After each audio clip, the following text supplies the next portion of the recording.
Want to know why? Ask how. Howard the Humongous. What lessons have we learned from the Trump era? Lesson number 1. Truth counts. If you repeat a claim often enough, it becomes a truth, especially when it becomes a badge of identity for belonging to a group.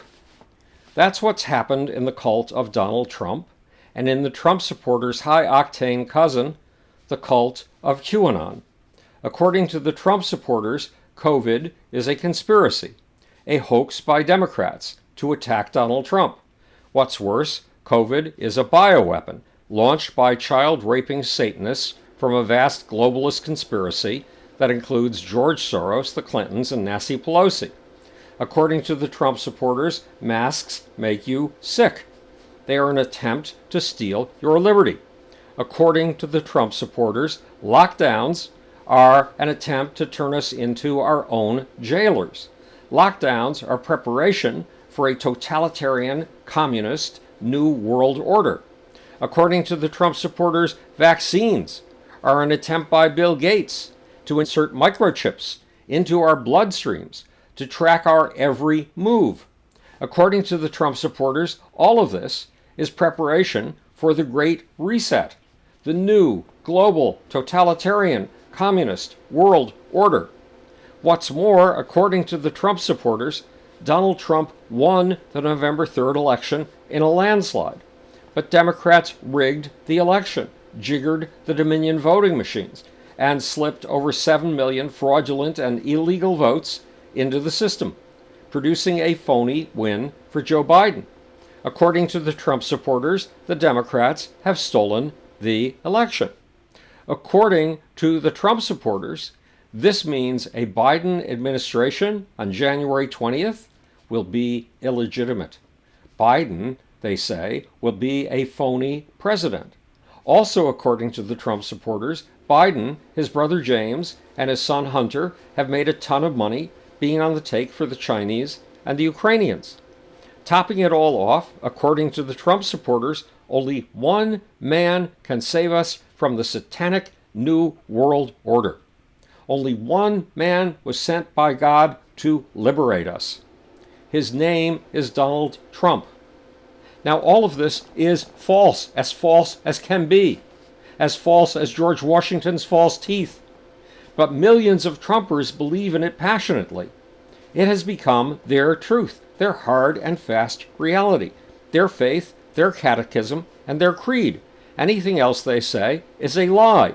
Anything else is Orwellian newspeak straight out of the novel 1984. It's fake news from the fake media and from radical left-wing communist conspirators. How do the members of the Trump tribe know that all of these bizarre allegations are true? Because people they know and trust agree with them.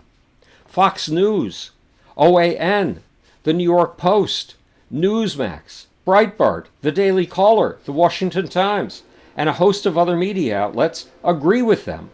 To members of the Trump tribe, these fantasies are truths, and anyone who presents evidence against them is a liar. Collective agreement on a truth is a powerful truth in itself. It is social glue. It welds a group together. It makes a group strong against rival groups. It can even propel a group like the Trump supporters to the top of the pecking order, the national pecking order, as it did in 2016 when Donald Trump lost the popular vote by 3 million, but won in the Electoral College. But collective agreement, consensual validation, is not enough. Collective agreement can establish a shared reality in the collective mind, but then the pictures of the invisible world in that collective mind have to pass the test of reality. How do they do that? How do you determine whose truth is correct? From results. For example, America's COVID crisis began in February 2020.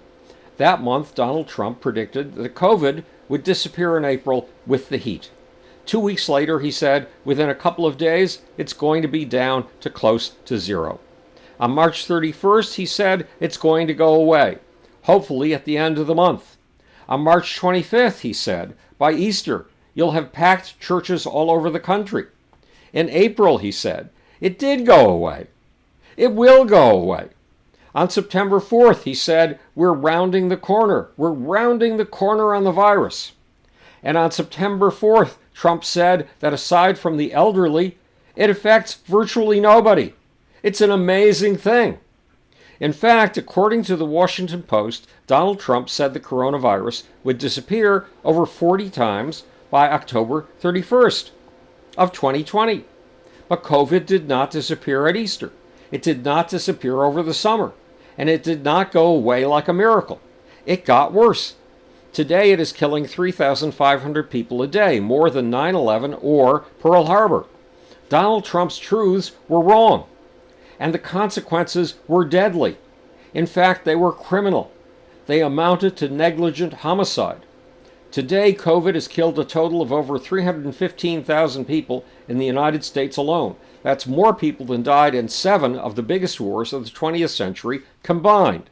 Yes, COVID has killed more than died in World War I, the Korean War, the Vietnam War, Operation Desert Storm, the Bosnian War, the Second Iraq War, and the war in Afghanistan combined. Donald Trump's claims that COVID would go away were a powerful form of social glue, but they were poisonously wrong.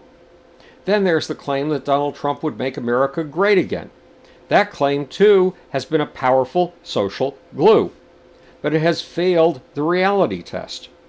Rather than becoming great again, under Trump, America's greatness is disappearing.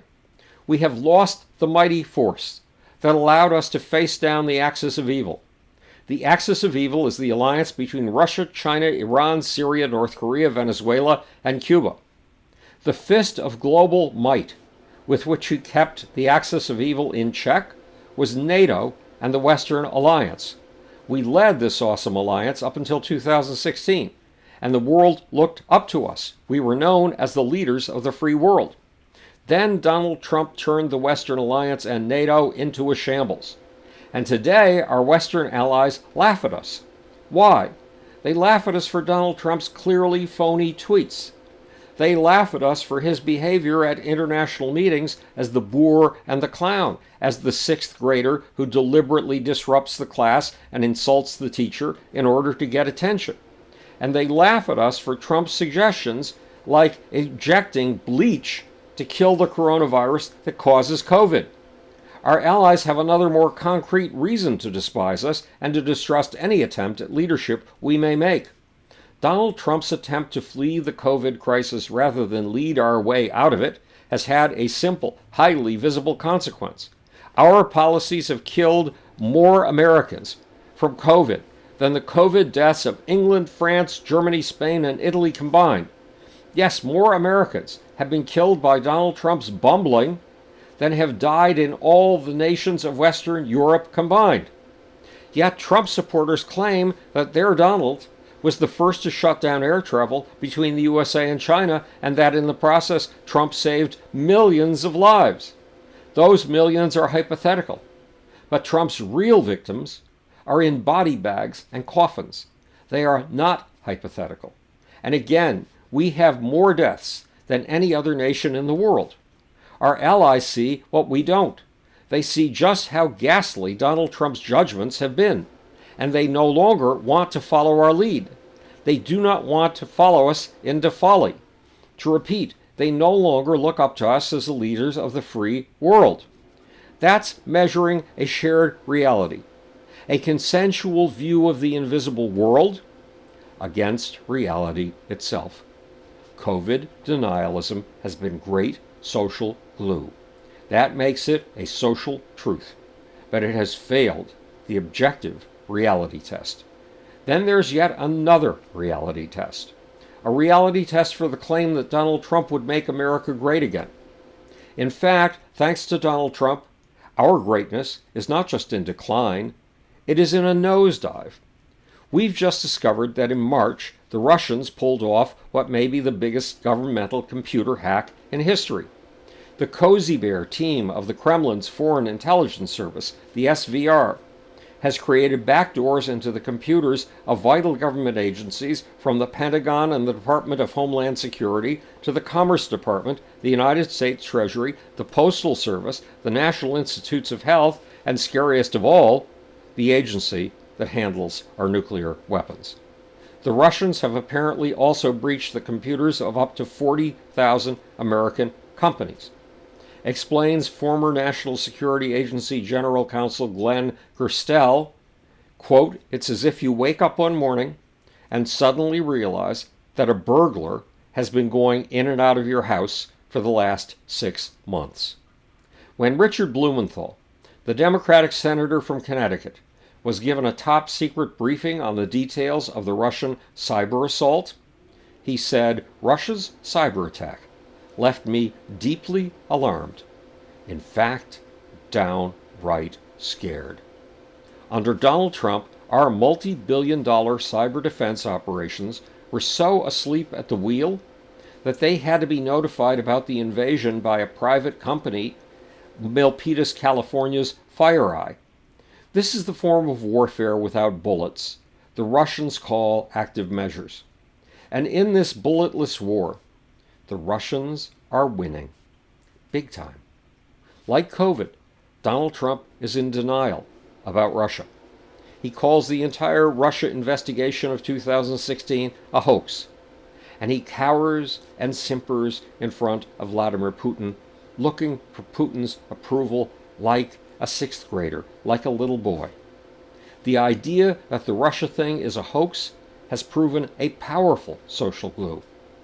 So it has a social reality, a social truth, but it has failed the ultimate reality test. Then there's China. Donald Trump says in his mailings, begging for your money and mine, that he puts America first and is tough on China. Biden, the Trump mailers add, is weak on China and will allow their communist government to compromise the United States. But Donald Trump's alleged toughness is a pitiful weakness. Despite the COVID crisis, China's economy is growing again, while ours is still a wreck. Why? The Chinese were in denial about COVID in December of 2019. Then they admitted they had a coronavirus problem in January. They went into drastic lockdown. People were locked in their homes in Wuhan or taken away and locked in mass quarantine centers. According to the BBC, Meituan, a Chinese food delivery service, even adapted its food delivery app so riders and customers didn't have to meet face-to-face. The Chinese stomped the coronavirus back into the hole it came from. Now the Chinese are going to clubs and attending concerts again. They are spitting in each other's face over drinks. They are working, making things, and buying things. Their economy is running at full steam ahead. Ours is not. And ours is not because of COVID denial. But that's not all. Under George Bush in 2005, we began negotiations with 7 Pacific Rim countries for a joint trade deal. Under Barack Obama, the number of countries expanded to 12. 12 countries responsible for 40% of the world's trade. The New Deal was designed to sustain our status as the leading power in the Pacific, and the new trade deal was the heart of Obama's pivot to Asia. It was designed to pull all of our Asian allies together in a single bloc to face off with China. It was an alliance in which we would be the leader. The alliance took 8 years to put together. Then Donald Trump entered the White House and trashed the TPP. Now the Chinese have put together a new Pacific Trade Agreement of their own, the Regional Comprehensive Economic Partnership, the RCP. The new agreement includes 15 countries, 3 more than our abandoned TPP. And the Regional Comprehensive Economic Partnership excludes the United States. Meanwhile, our Trans-Pacific Partnership Agreement partners have held the TPP together on their own, without us. And China is now asking to join. If China joins, it will dominate, and our TPP will be turned against us. But even if the Chinese are turned down for membership in this new agreement, the Regional Comprehensive Economic Partnership gives China the dominant role that we had angled to hold on to. And it's made us far less of a power in the Pacific. Or as one writer put it, forget it, Jake. It's China's town. China, in fact, is working slowly but steadily to become the central force around which the entire world turns. It is working inch by inch and day by day to become the world's leading superpower. And Beijing is doing a good job of making us a has-been. China is moving forward on its Belt and Road Initiative, a string of ports and high-speed railways uniting 138 nations, including 65% of the world's population and 40% of the global gross domestic product. China has brought up ports all over the world, at least 36 ports. Ports in South America, Europe, Africa, Asia, and even the United States. Beijing calls its system of ports surrounding the Indian Ocean its string of pearls. And strings of pearls can be used to strangle, to choke. Meanwhile, the Pakistanis have just announced a military alliance with China to face off against the United States and India. And the Pakistanis have fenced off an entire port, the port of Gwadar, apparently for Chinese military use. Pakistan is the only Islamic nation with nuclear weapons. So there are now 4 nuclear nations in the axis of evil. Meanwhile, China has completed its Baidu satellite navigation system, the system it calls its Digital Silk Road. The Baidu system is designed to put America's GPS out of business. America's GPS satellites are 27 years old and are built with technology that is now obsolete. The Chinese Baidu satellite chain is up to date and is far more precise than GPS. 130 nations now use the Baidu system more than they use America's GPS. In other words, China is inching toward a possible chokehold on the communications and Wi-Fi systems of 130 of the world's 195 nations. Then there's China's plan to own the solar system by 2049. If the Chinese own space, they will own the Earth. What indications are there that China can achieve what Xi Jinping calls China's space dream? Just look at the Chang'e 5 spacecraft that brought back the first samples of rock from the moon on Thursday, December 17th. Meanwhile, NASA is putting its chips on a rocket called the Space Launch System. The Space Launch System was supposed to fly in 2016. It is still being assembled, and it is too expensive to fly. Fortunately, we have Elon Musk, who has flown a prototype of his 100-passenger space liner, the Starship, and who intends to use the Starship not just to build the first human city on Mars and to help build a human outpost on the moon, but for what's called point-to-point travel. Point-to-point travel means going 12,000 miles from city to city, from, let's say, London to Singapore, but not traveling from city to city in the usual 13 hours, doing it in an hour or less. In other words, Elon Musk is single-handedly building our answer to China's Belt and Road. He is building highways in the sky. What's the value of these highways? When we sent up our first humans to space in 1961, we did it in answer to Russia's launch of the very first satellite, Sputnik. We wanted to prove that we were superior to Russia. We had no practical goals in mind. And practical goals in space looked impossible. But in 1962, America's monopoly telephone company, AT&T, launched the first commercial communications satellite, Telstar. And since then, using the inhospitable emptiness of space has become a third of $1 trillion a year business. That's what a space economy can do. It can take the dust and rock of the moon and of asteroids and mine them for everything from platinum to the raw material for concrete. Concrete to build the new homes in space that will house life and humans.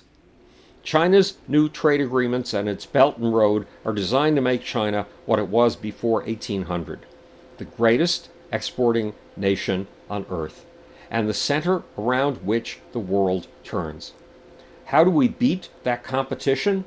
By building the new Silk Roads of space. There are 2 tests of the value of a shared perception, of a shared reality. Test number 1 is whether it provides a social glue. Test number 2 is whether it helps advance the group in its struggle with other human groups and in its struggle with the natural world. Donald Trump's ideas have proven to be great social glue. They have passed truth test number 1 with flying colors. But Donald Trump's ideas have failed truth test number 2, the ability to advance our group among competing groups and to confront the natural world. Natural world facts like a mass onslaught from something too small to see, a virus. We are losing our greatness to China. We are losing the cyber war to Russia. And we are losing our war with the coronavirus. We are killing 3,500 Americans a day with Trump's approach to COVID. What does that tell you about the Trump cult's sense of reality? This is Howard Bloom speaking to you from the future. It's your job and my job to make. Or, want to know why? Ask how. And this is the second time I've tried to record this. That shows you what a bumbling fool I am with this device. Let us hope this time it gets recorded and stays recorded. Or, want to know why? Ask how. And now for the slippery, slimy, sleazy, impossible to find, audaciously hidden, bodaciously hidden little off button.